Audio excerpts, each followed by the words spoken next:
as people have questions, I'll pick people, and then what you should do is identify yourself and who the question is being directed to. Okay. So do we have any questions for the panel? To start out, John Lipinski. Rustam, when we saw that picture of them stealing electricity off the grid in Afghanistan, do you run into similar problems where people steal? Yeah, I mean, about 38% of Indian electricity is distribution, grid and distribution, is either lost due to theft or leakage. So it's a big problem. In the state I work in, Uttar Pradesh, you have people who are very trained to put a line from the grid structure and all. For us, it's not a bad thing because we recruit them. And what about stealing from you? well, ours is 96 volt DC. So coming back to DC technology, the advantage, that the reason we prefer DC technology is also because the theft is much lower, because there's 96 volt lines on DC, and the normal theft happens with AC. So there's not much appliances they can run on 96 volt DC without using a converter, and so we purposely use 96 volt DC. And it's also dangerous. They'll just stick to the wire if they make a mistake, right? So it's a lot of, yeah, so the technology is also shaped in a way to reduce the theft and do stuff. And these guys are good. I mean, the pictures and the infrastructure looks bad, but they work. And in a state like Uttar Pradesh, where I come from and where I work, the government cannot provide power. And I'm talking about even commercial loads like motors and people running photocopy machines or picture studios. They all actually trust the guy who sets up their wire and pays him more regularly than they pay the government. So to us, it shows the decentralized distribution is actually better. Michael, question to Michael. My name is Shivan. I'm here. What are the possible reasons you really saw any social economic benefits from the changes in the village? You electrified the village, but still you didn't solve the changes. What can you say are the possible reasons for not showing any social economic benefits in your experiment? Yeah, so that's actually the question that I want to address next with Rustam in his own work. My sense is, one thing that has been underestimated is how much community level factors affect people's likelihood to adopt the technology and then to make use of it, right? And so if you think about our context again, so I've also been working in rural Uttar Pradesh, and you have all kind of community level tensions or lack thereof that would affect, my sense is that it would affect the socioeconomic effects. To take an example of stealing. So actually I witnessed one case where somebody was stealing from their neighbor on a microgrid, right? And so as I was saying is that you need to, when you steal from the grid, you're stealing from everybody and so nobody cares. But when you steal from a microgrid, you steal from your neighbor, right? And I asked the victims from the theft, why do you not react? And we're saying, well, no, that person is more powerful in the village than I am, right? And so these kind of interplays at the village level, I think will be crucial to understand why sometimes works and sometimes it doesn't. I come from the same state, Uttar Pradesh, right. Exactly 50 miles. I come from Lucknow, and I visit Lucknow. So is it the caste-based, let's be very honest, let's not play out. Is it the caste-based thing that the few powerful people are either isolated or more powerful than the others, and so that there is no network system? The network is not there.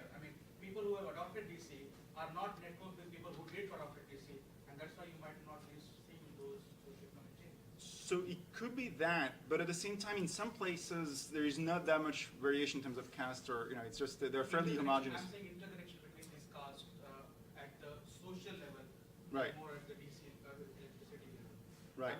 The transactions in the village, whether it is business or social transactions in the village, irrespective of caste, if that transaction is not there or absent, then irrespective of who is adopting DC, it will not make much difference to the socio-economics of the. That's definitely possible. Yeah.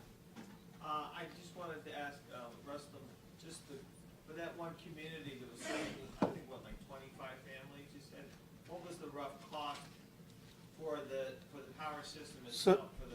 So the one that you saw is about 800 watts. It's been upgraded to 1.2 kilowatts. It costs around $6,000, including the distribution infrastructure, which is proper poles and ceramic blocks and everything. along with the energy meters and 3 lights and a fan in every household. And these are all DC LED bulbs and DC fans. And what's the average Monthly? loan payment that a family Yeah, is so- making to participate? And that's a research we did with Columbia University. On an average, it starts around $1.20, so 80 rupees, to about $2 every month. And the average recharge amount is about 30 cents. So a person, that talks about the liquidity a family has. The liquidity is around 30 cents to buy, and that lasts them about 3-4 days. And it's a pretty interesting research because we thought they'll use more, but they also are pretty frugal themselves, and it affects a behavioral change. So they start conserving the power when it's prepaid. Whereas we have about 70 odd microgrids which are postpaid, where we charge 50 rupees a month or $2 a month, where we found people exorbitantly use the power, and the batteries are mostly deep discharged most of the time. I'd be in trouble. I charge my phone like 3 times a day. We have a separate solar panel for you. Michael, in your paper, you said that people would reduce their purchase of fuel by up to 70 rupees a month. Yes. How much kerosene is that? So what is the So- PDS? So on the white market, on the government, it's 16 rupees a liter. Yeah. So, but most of this is probably from the black market reduction.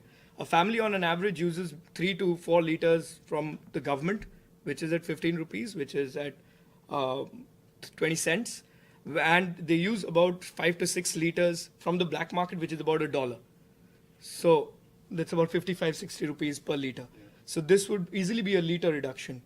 And So it's significant. Yeah. and Total use. yeah, and the other thing which was interesting is that so they reduced the spending on the kerosene by 70 rupees or so, but the monthly payment for the system was about 100 rupees, right? So they spend more for the opportunity to have something different, right?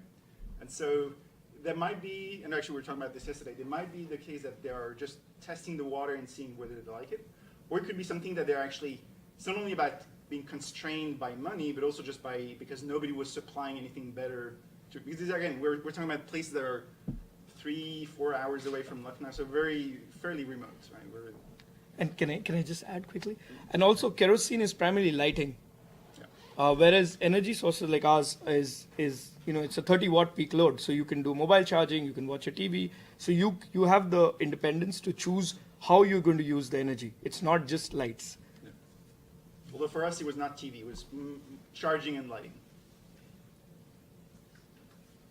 Hi, I'm not sure who to direct this question to, but this is, everyone talks about community, but when it comes down to the unit, it becomes like a family or individual, and I wonder if there's some discontinuity over there.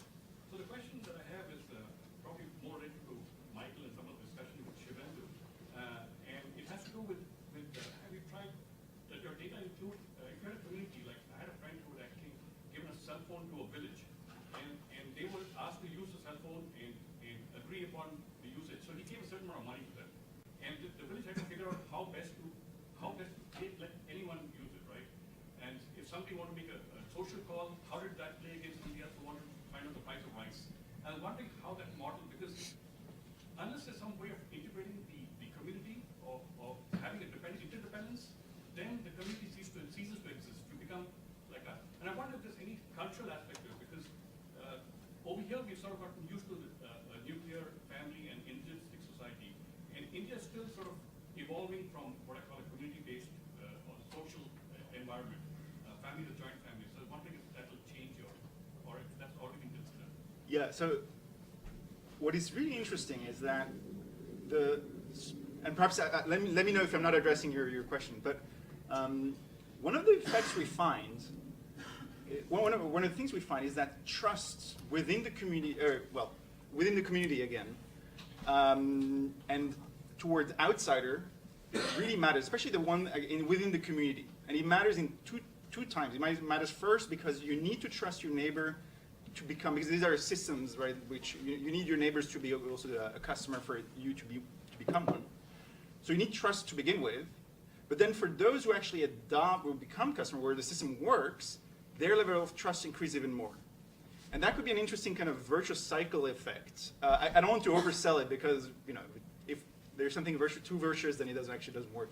But that's something that going in the direction to what you It's a mentioned. model of a network, right? It scales up in a particular power law. Okay. Jen, do you see any of this? So the only comment I can make is I look at the relationship between communities and the government. And what I found in the countries where I work is that strong communities doesn't mean distrust of the central government. And I think we tend to have the opposite view of things, right? If you have communities that are too strongly organized, and especially in the Afghan case, you're going to see resistance against the central government. And in fact, it works in the opposite way, is when you have stronger communities, people feel actually more protected from the government and more willing to work with it. Okay, I have 4 more questions in the queue, and then we have to stop. Go ahead. I have a question on the comment. The comment is what we saw in Afghanistan. We have seen similar cases in India. There was one foundation, I won't name the foundation they came. They had a budget of about $75 million. They spent about 10% of those, went back to India and saw nothing had happened. So they pretty much froze the assets and they are trying to rework their strategy on how to do rural electrification using solar microgrid or whatever the strategy is. The next one is a question for Michael. I feel 1 year is too short a time when you're doing social analysis. When they did the telecom, when the telecom revolution happened in India, they did the analysis 5 years down the road, and then people were selling cotton on the trade, they were selling it for the prices that they were trading. Things have changed significantly. I think the startup is always a challenge. 1 year is too short. Once people see benefits from others, then it picks on, then it accelerates. Maybe 3 years or 5 years is, I feel at least, a more appropriate time frame to these kind of macro level analysis. Anyway, that's just my opinion. The question will be the money, I think. I would love to do that. I would obviously love to do that. But 1 year is. No, I understand. You don't have to do the study to come to the conclusion, is what I'm saying. And I think in many of these cases where you see, we all want foundations and NGOs to work well and deliver on their promise. But when, in Afghanistan you were seeing, 75 million is pennies. $500 million contracts, $250 million gender empowerment programs for a country that a very small economy, very low absorptive capacity. And so I think it's important to look at these management models, right? How is this social entrepreneurship? Is it private enterprise? Or is it NGOs who are doing this? And I think the outcomes would really depend on who's implementing and what you're asking of people. And people are willing to pay for things. That's what I found in Afghanistan. People are willing, if they pay their community leader money to negotiate with the government, they'll hold that person much more accountable than they will the NGOs who are there.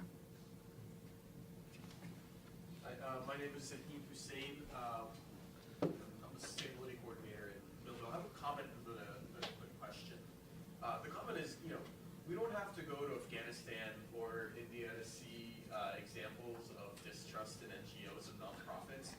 You have to go into places like The Hill, Homewood, Hazelwood, Millvale, where community or where foundations have had a history of investing, but investing in organizations that are outsiders who come into those communities and say, we know what's good for you and we know how to make things better. And it's one of those things where you don't know my family, you don't know where I'm from, you don't know the walk that I walk, the talk that I talk. Who are you to come tell me how to make life better? And I think, we're in a place in Pittsburgh where it's starting to transition to actually developing leadership capacity within those communities. But all that to say that they're very direct examples of that effect right here in our own backyard. But my question actually is about the technology that you're using, kind of replicating the pay, the prepaid phone card or debit card model. Are you guys doing research on the impact that has on energy conservation? Because I feel as though what you're doing is incredible in that we often sometimes misguidedly talk about the rebound effect, where when we use newer technology that's more energy efficient, there are theories out there that say that people then use more energy anyway, so it doesn't really make a difference. But in this model where people are actually prepaying and are running out of what they're paying for, are you actually looking into comparing that to other models where We haven't yet. I mean, we've compared it to postpaid, but from a technical perspective to see how the battery is working, because the battery gets ruined. But that'll be a great research. I mean, Michael? Well, I would also say that, at least in that context, right, no, let's say here, if you're off the grid, then you start from, in terms of electricity, from zero, right? And so more consumption is actually good, right? You want, because there's more money going for new providers. It creates the market for that. And so, more consumption means that people are doing better in that framework, in that context. Is it the scope for this one before we wrap up? Oh, we have two more actually. Okay. Yes. Okay. Fred Brown from the Homewood Children's Village. I had a comment and a question too. I might add a fourth E to this, equity, because I think a lot of the conversation that we're talking about, my concern, even in this conference, is there's a lot of highly intelligent conversation taking place.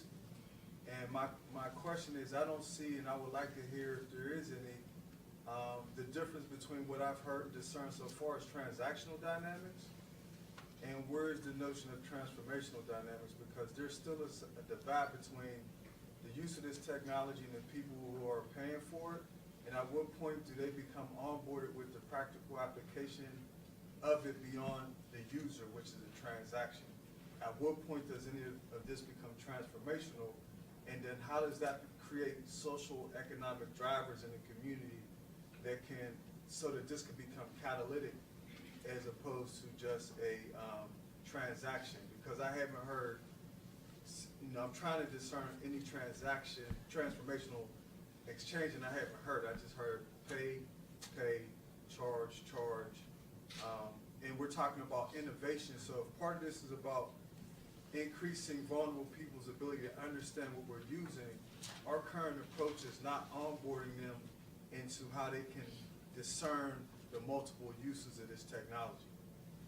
Well, I guess I would say that one of the reasons that I showed that film first is because I believe it does have to start with transformational, how people view their own situation, how they view their own challenges, how they themselves engage it, and how they are able to amass the capacities and the resources that they need to overcome those challenges. And without those things, then it is always someone else giving you the solar panel that you don't need, that you then put in the closet, even though it's a wonderful innovation, but it will only have value in the places where people have decided this is how they want to resolve their problem, and they have the other needed capacities. And so I totally agree with what you're saying, and I think that's why it also needs to be inclusive. And I think once it's inclusive, then those people who are around the table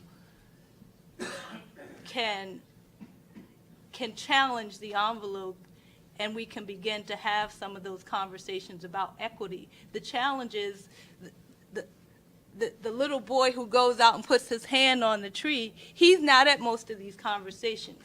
Metaphorically, that's the communities that don't have the resources that are typically at the table, where you have the people that are, quote unquote,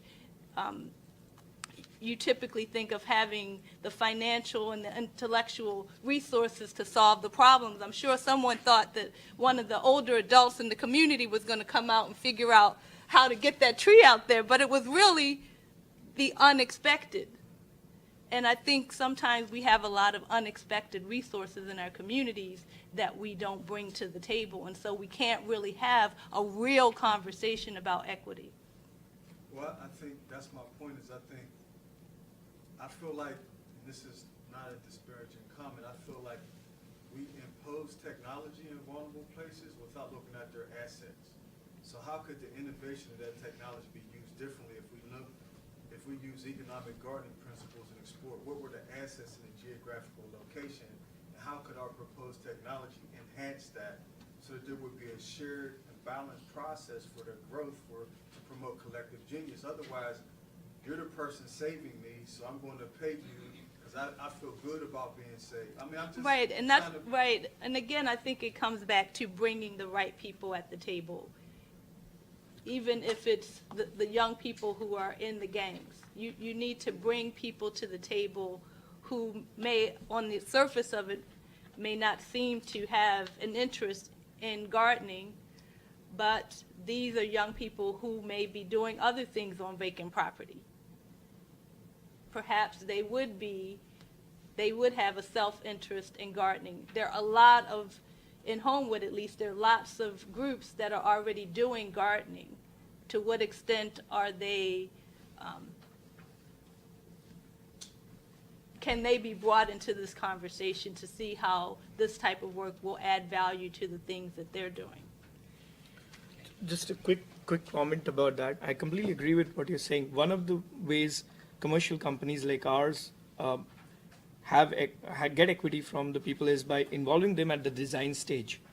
So most of the time when we design any product, even as small as maybe a tube light, it's about getting the community we work with at the design stage, communicating with us and co-designing, sharing the design and doing it together. Yeah, I So- think you also have to get people involved. Sometimes you get a great idea, people are involved in the design stage, and then the implementation of it falls apart. Yeah. We had people involved in one design project, but we didn't really have them equally involved in the implementation. So again, I think there has to be people at the table around the whole process to have that level of equity. And there's great management minds here at the Katz Business School to help organizations think about how you get from these goals and objectives into something that's manageable, outcomes that you can achieve. When you're talking about communities, you're talking about collective goals. So who's at the table? Who's making those goals? What are the goals of the community? And who is the community talking to? I think that's always a question, because sometimes when you get these community dynamics, well, people will tell you what they think you want to hear, depending on what organization you're from, what foundation is sitting there. And community goals often flow with the wind in this way. But how are you implementing and how are these outcomes being managed? And I think that's one of the key goals that we still haven't understood very well.